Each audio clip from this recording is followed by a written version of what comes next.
যে এইটা কিন্তু আমাদের রাস্তাটা, এই রাস্তাটা একটু দেখান, রাস্তাটা দেখান, রাস্তাটা কিন্তু বন্ধ হয়ে গেছে, এটা পুরাটা রাস্তাটা বন্ধ করে দিছে। এইগুলো হচ্ছে গাছ গাছছে ওরা, এবং হলো এই যে এখানে গর্ত করে দিছে। এটা কিন্তু শিক্ষা প্রতিষ্ঠান আমাদের, এটা একটা শিক্ষা প্রতিষ্ঠান। এদিক দিয়ে বাচ্চা যায়, বাচ্চারা এদিক দিয়ে গেলে কিন্তু পড়ে যায়, এদিক দিয়ে গেলে পড়ে যায়। আবার হচ্ছে এদিক দিয়ে মোটর সাইকেল যায়, মোটর সাইকেল যাবে, আবার হলো রিক্সা, আবার হচ্ছে অটো যায়, কিন্তু কোনো যাওয়ার রাস্তা রাখে নাই। এটা কিন্তু রাস্তাটা পুরোটা রাস্তা ছিল, আগে রাস্তা ছিল। এই রাস্তাটা এরা 2 দিন আগে এটা জায়গাটা পাওয়ার কারণে এরা রাস্তাটা বন্ধ করে দিল। একটা জায়গা ওইদিকে যদি না দেয়, ওইদিকে যদি না দেয় তাহলে এরা টোটালি রাস্তা বন্ধ। এখন আমরা চাচ্ছি এটা আমাদের রাস্তা হোক। 2 দিন পর ধানের গাড়ি আসবে এই দিক দিয়ে, যারা ধান আবাদ করে ধানের গাড়িটা এই দিক দিয়ে কোন দিক দিয়ে আসবে? ধানের তো একটা গাড়ি আসতে হবে, যে ধানের গাড়িটা আসাটা পর্যন্ত বন্ধ করে দিছে রাস্তাটা।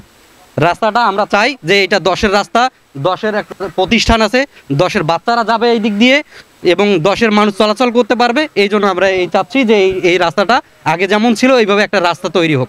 জুয়েলানা, আমি পোস্ট অফিসে আছি, আমি পোস্ট অফিসের একজন উদ্যোক্তা হিসেবে কর্মরত আছি। ঠিকানা পরশুরাম চিলাজার, ময়নাকুটি, মহানগর, রংপুর। নুরানি মাদ্রাসা অনেকটা প্রাইমারি স্কুল আছে, কোনো যাতায়াত খুব অসুবিধা হয়েছে।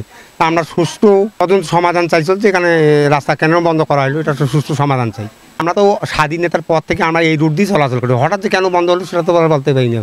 এলাকাবাসী কাল বইছি, 2 দিন পর বইছি। এখন আমরা তো চাচ্ছি যে রোডটা ভালোভাবে হোক, রোডটা আমরা রোড চাই। আপনারা সাংবাদিক আছেন, দেখেন কি করেন, কি করা যায়, সরকারে করুক। এখন না চলাচল করতে পারতেছে না, আমরা যাইতেও পারতেছি না, এখান থেকে গাড়ি নিয়েও যাইতে পারতেছি না। আবার ফির নক থেকে এই 3 দিন আগে ফির আবার এই জায়গাটা পাকার খুঁড়ি রাখছে। তাহলে আমরা কি সাধারণ জনগণ আমরা কীভাবে চলাচল করব? আমাদের পাশে বাড়ি, আমাদের বাচ্চা কোথায় স্কুলে যাইতে পারে না, আমরাও চলাচল করতে পারি না। আমরা একটা এর একটা আমরা সুস্থ সমাধান চাই।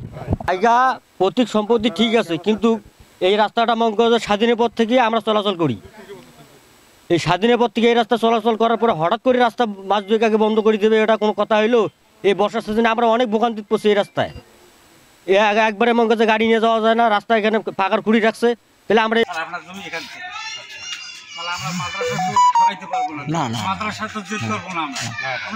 শিক্ষা প্রতিষ্ঠান আমাদের জমি আমরা ধরবো না, কারণ মানবতার খাতিরে আমরা 3 ফিট ছাড়িয়ে গছ গাছি পাকা দিচ্ছি, আর উপাসে 3 ফিট দিলে তো হয়ে যায় রাস্তা।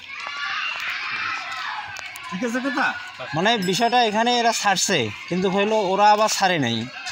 এইরকম ওইটাই আমরা 3 ফিট ছাড়িয়ে দিচ্ছি। যদি বলে 4 ফিট লাগবে তোমার, তাহলে উপাকে 4 ফিট নাও, আমাদের 4 ফিট নাও, রাজি, আমরা রাজি। ও ব্যক্তিগত কি দরকার? না।